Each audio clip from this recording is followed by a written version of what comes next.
All right, we are live this morning, and welcome Amanda Carty from Diligent. And we're going to start with our poll here, which every week we do a weekly poll. And the question that we asked was how people are feeling about their investments on their MarTech and sales tech stack.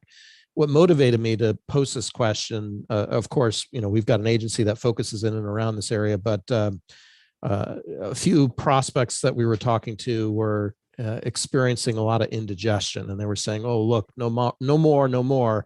So I went and created this poll, but lo and behold, it seemed like it was a pretty balanced perspective, and only 18 votes, so not really statistically significant, but pretty interesting that it's leveled out on all three categories. I don't know, Megan, do you have any reactions to this?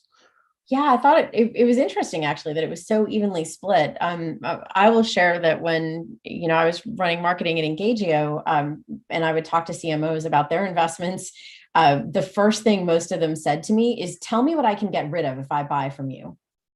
And I thought that was it kind of reminds me of like the old idea of like, I can't put anything new in my closet until I get rid of something. Like it was the same mindset, right? To say, what can I get rid of? So the indigestion or no change, I think that's most people, right? If you look at it that way, they're saying I'm either holding or I'm reducing.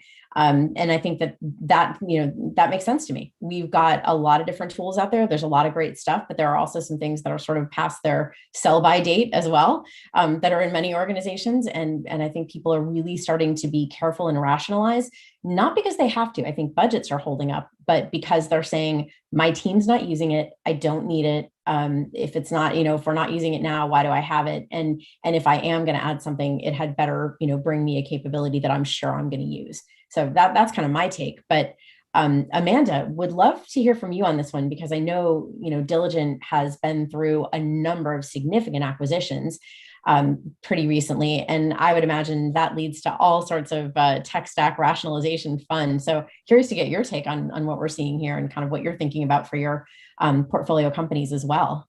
Yeah, I fall in the category of need the diet from everything we brought in from our acquisitions, but also I think we have a pretty good tech stack right now. So I wouldn't change what we have.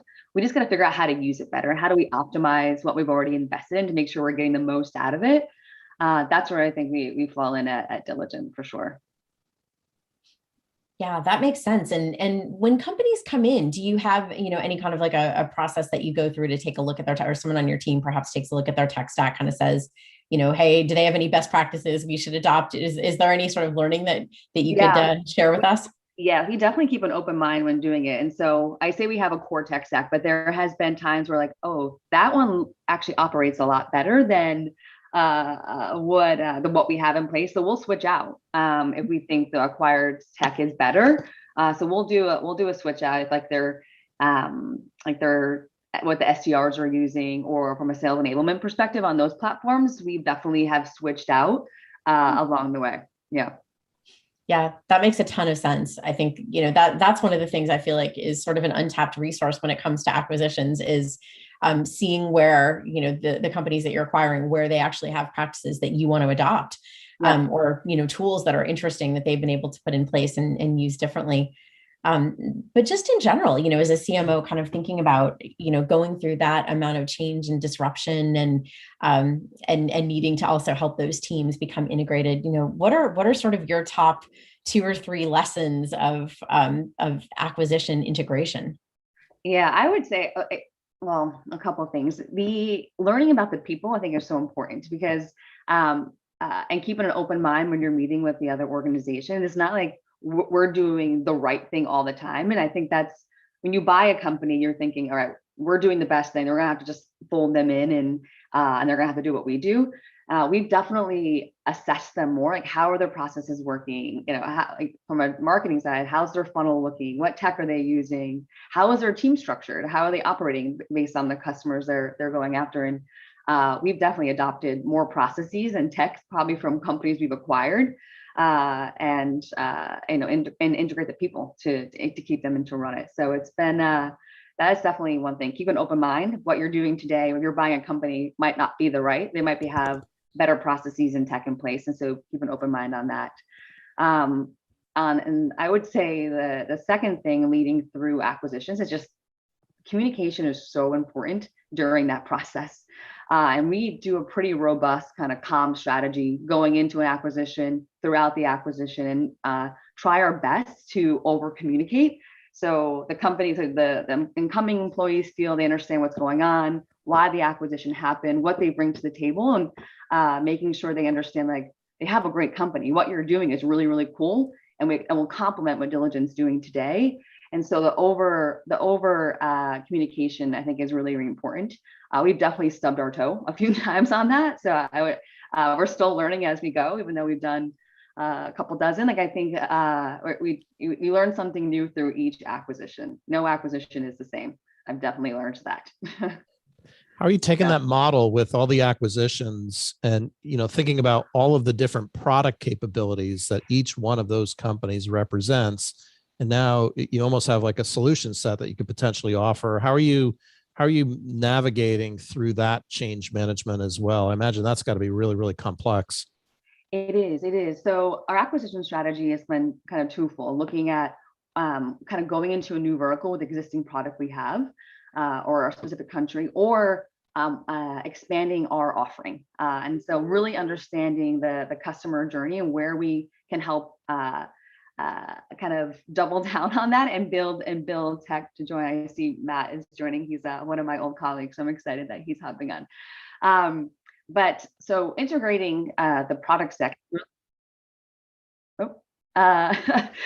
integrating the product stack has been, we just did a pretty big transformation on that. So we had many different sales teams when we had these acquisitions selling individual products. But when you have the breadth and depth that we have, you kind of bump into each other, and the customer experience might not be the most ideal experience. And so we don't want to be contacting the customer 3 times from 3 different sales teams. So we kind of brought that together and really started focusing on solution selling. So going from individual, like, you need to buy this, I'll use my COO always says, you gotta sell a fork. If they want a fork, sell them a fork. But I think that is important. But I think also kind of telling the bigger story of how all of our products come together, why we're on this new platform, why we've integrated them, and sell the bigger solution. And so we just kind of transformed that going into this year. And we did use Winning by Design going through that process to build those playbooks out. And we're selling more solution sets, the packages. And this past quarter, we were up 40% on the package sales. So a whole new selling motion. So it's, and we're providing more value to the customer. Customers are happy. And so it's been a great transformation. Or my CEO has an incredible vision. He's very aggressive and has a high bar, and we work hard to deliver on that. But what we're doing and what we're building is working. It's working with our customers. Yeah. Wow, that's some serious growth. 40%. Nice. On packages. Yeah, it's great. I mean, we still have a lot to learn. Enablement is probably the most important thing when you're going through that type of transformation. And so we're doubling down on our enablement to get the whole organization on the solution selling. And we're still buying companies. We bought a few more already this year. So we're working them into the mix and bringing more products to our customers to help them. Yeah. So it sounds like, one of the things that I've observed is kind of product marketing becoming this sort of linchpin function in a lot of marketing teams where, they've actually, I think, through the last, year and a half or so become sort of the hardest to fill jobs because so many people are really, focused on getting product marketing right. I would assume that that's a big component of your evolution to solution and sort of telling that bigger story. Any thoughts on that? Has that been true for you, that sort of product marketing becomes a really critical player? 100%. Our product marketing team is fairly new. We've really staffed it up over the past 2.5 years. I am probably biased, but I think I have a pretty amazing product marketing team. They are killing it. They were instrumental in the pivot from single product to multi-product to the solution sell. Making sure like the positioning is right, even like designing packages and the pricing, and there's so much work went into it. They're they're more strategists. I see like the roles definitely evolved versus like feature functionality, like how they play a very pivotal role in how we grow the company and how we want to set ourselves up for success with selling our products. And they're definitely more forward looking than I've experienced in the past. And I'm lucky to have a great leader who runs that team for me at Diligent. Yeah. What kind of skills did you look for when you were staffing that team? I think that's advice a lot of people would appreciate. Oh gosh, it depends. So a couple different ways I look at it. So I'm hiring for the leader. Definitely wanted to see someone who has done that, right? So I think I've had a lot of experience doing that. I want someone who is much smarter than me that could help us figure this out. I think that's one of the things I've been lucky enough. I think at Diligent being here so long, I've been able to get the right talent in to help me balance out where I may not, where I need the help. And with her coming in, Brittany coming in, she has done a great job building it. But I just need someone who has done that, who has taken, who has been through the transformation. And so they understand what works and what doesn't work when you're going through that transformation versus putting someone in who has not done that and learning along the way. I just need someone who can come in, move fast, and also can work with. We also look at, I think the personality of a person is important as well. But when we're building her team, we've been looking at people who lead with customer insights. I think that's really important. So making sure that they always think customer first when working through positioning and messaging. We have a lot of people who've been in sales before. And so they understand the sales piece. And then we balance it out with someone who's more product focused and knows how to build those relationships and influence product roadmap. And so those are kind of the three things I look at to balance out the product marketing team. How about, you said a lot of interesting things there. And one of the interesting things was you've been there so long and you have been, right? You have had a fantastic run relative to a lot of other CMOs. And I know, even from my own experience of having been a head of marketing for 4 years, 3 years, 2 years, and 1 year in different assignments, the shelf life is not that long on a CMO, on average 18 months. And I would guess that on every acquisition, there may be a CMO already there. So not only have you survived, but you survived through all those acquisitions. Any advice or what's working well or what's not working well? Like how are you able to kind of maintain that momentum? Yeah, I want to say there's some secret sauce behind it. I would say it hasn't, we were talking earlier, it has not been all rainbows and butterflies over these 5 years. There's been some troughs there and some highs and lows along the way. I just try to remain humble and curious and have honest conversations with my CEO, my COO, and we just work really hard. And I think we are passionate about the work we do. There's been fantastic talent that has come through. And some of them stay. Some of them stay on, and there'll be a VP on my team or another position in the organization. But I want to say maybe it's a little luck, hard work, but I think it's I don't know. I don't have a secret sauce for it, but it's been a great run. Obviously, I'm still here, so still running for sure. But we have some great things in store that will be coming out in market, which is exciting. But I think it's just been curiosity and open conversations and I've definitely failed. So being open and ready to fail and acknowledge that, but quickly pivot and fix it. One of my favorite old sayings is, I'm a great believer in luck, and I find the harder I work, the more I have of it. Yeah. Yes. Yeah. That's a fantastic say. I would agree with that for sure. Yeah, I'll have to figure out. I think it was like Mark Twain or somebody, but anyhow, but yeah, I think that's a good point though, is being able to have those honest conversations with other members of the executive team. And I feel like the kind of the COO, CFO, CMO relationship is a highly underrated and under talked about one, right? I think if you can form that great partnership, it means everything. I mean, what's been your experience sort of working with people in like the COO role, how do you speak each other's language? What kinds of advice do you get from them? I'd be interested to hear. Yeah, so our CEO runs all commercial, all go-to-market. She just joined us last year from Salesforce.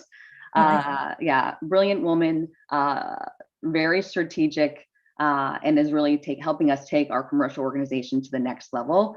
I think with working with her, it's been great. She's more focused. She loves enablement.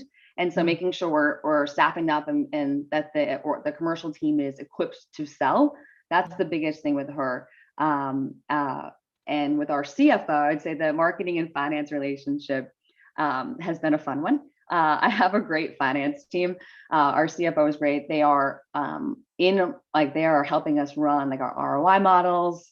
They go deep into the detail for sure. But I'm lucky enough where we're so close to it that if I need an investment because we can double down on a certain channel, I'll get it.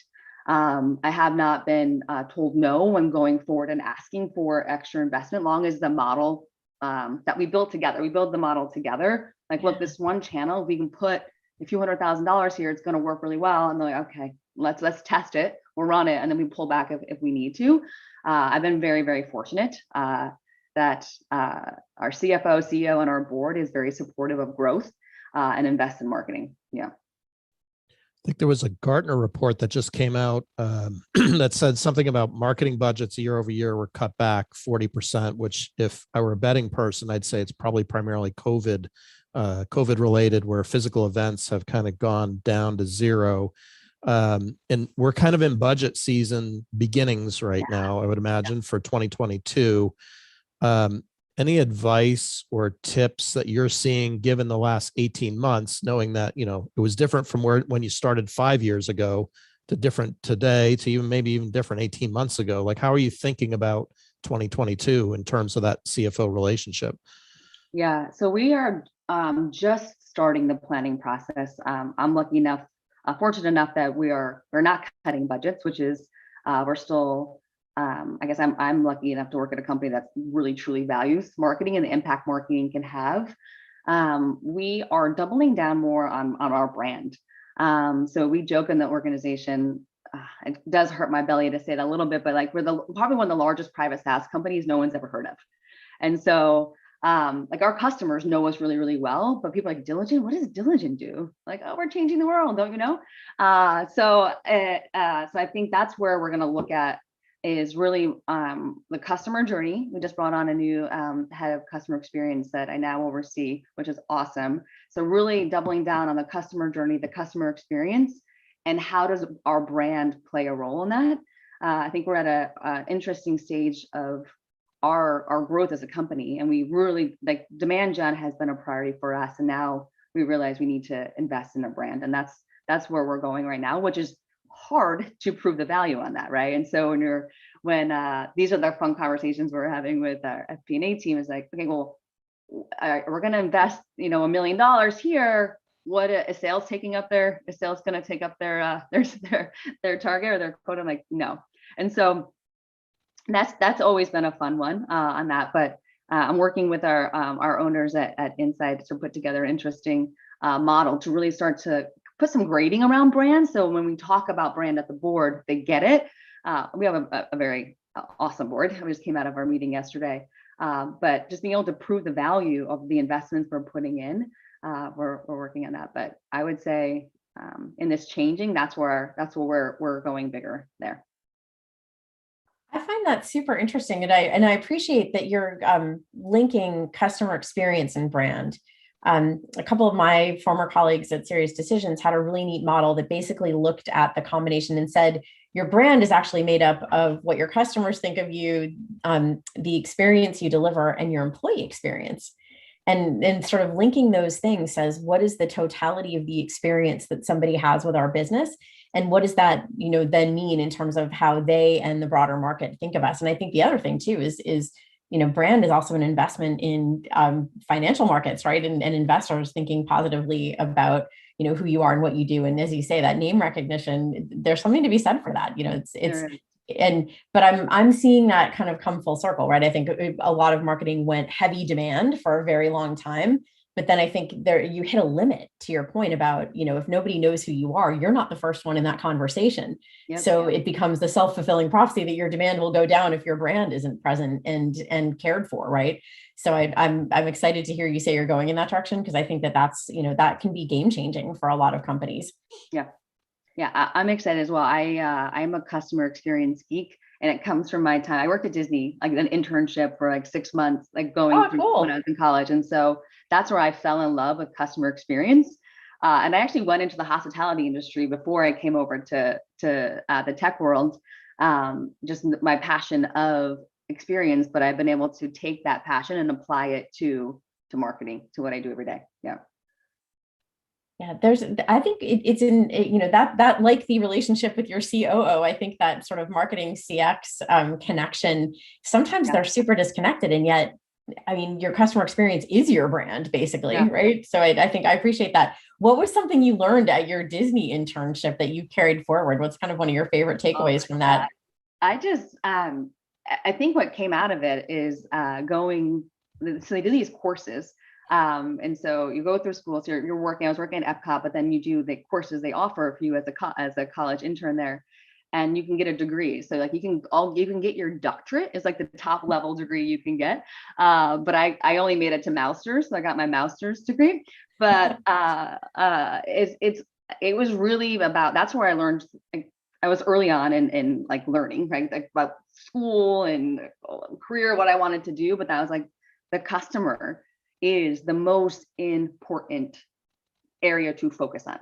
That is what I've learned, and wowing them and making them and creating experiences. If you can think about all the brands you've had terrible experiences with, right? And that's in your mind. And so is creating memorable moments for the customer. And that's something that has stuck with me throughout my 20 years of working in the business world. Yeah. Just out of curiosity, when you're looking at customer experience, and it may be relatively newer, but compensation wise, is your team compensated for kind of the after sale, or are they more compensated toward the acquisition, or a little bit of both? Like, how does that work? Yeah. So the marketing organization is tied to bookings. So they're incentivized for bookings. On the customer experience, we have one person we just brought on. So right now she's really focused on more processes and getting some things lined up, because when you integrate these companies, you need to make sure like the process for the customer is going to be consistent throughout. So she's working on process. I don't have her tied to like our NPS or CSAT yet. I think as we invest in that team going into 22, I can definitely see some KPIs and probably maybe percents of bonus tied to the overall experience, for sure.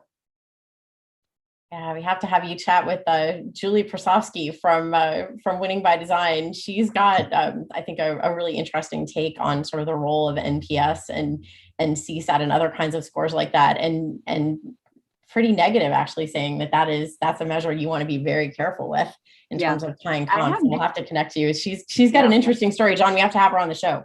I have such mixed feelings of those like point in time surveys, and we all do across our business. Like, okay, it's one data point, let's learn from it, but it's not the all stat. Yeah.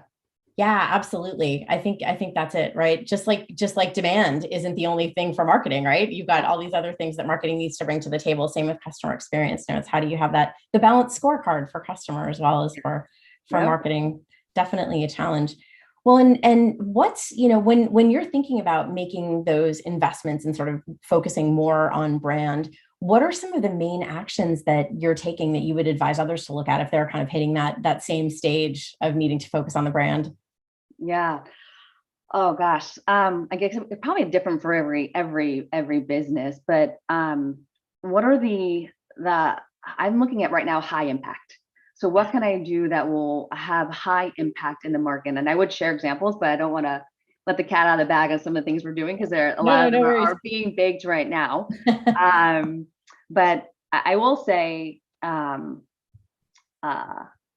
I think highlighting anything when doing your brand, highlighting your customers, I think is very, very important.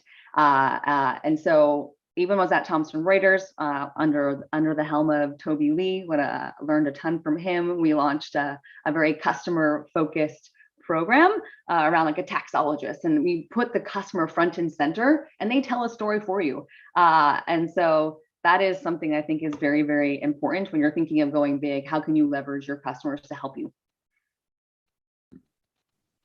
I love it. Awesome. Have your customers do your, do your marketing, because they have the best stories, right? do. Always. Yeah. I love it. Well, that's good. I think we're just about at time. And interestingly enough, related to what both of you two were just talking about on the CSAT and NPS side, we've got a new guest next week who will be joining us, Rod Sharkus, who is the former chief customer officer of Gainsight, now has his own company in that area. So really timely that you guys brought that up. And just really wanted to thank Amanda for taking the time today out of your busy schedule to share your journey and your experiences with us. I think they're extremely valuable. So thank you. Yeah, thanks for having me. I enjoyed the conversation.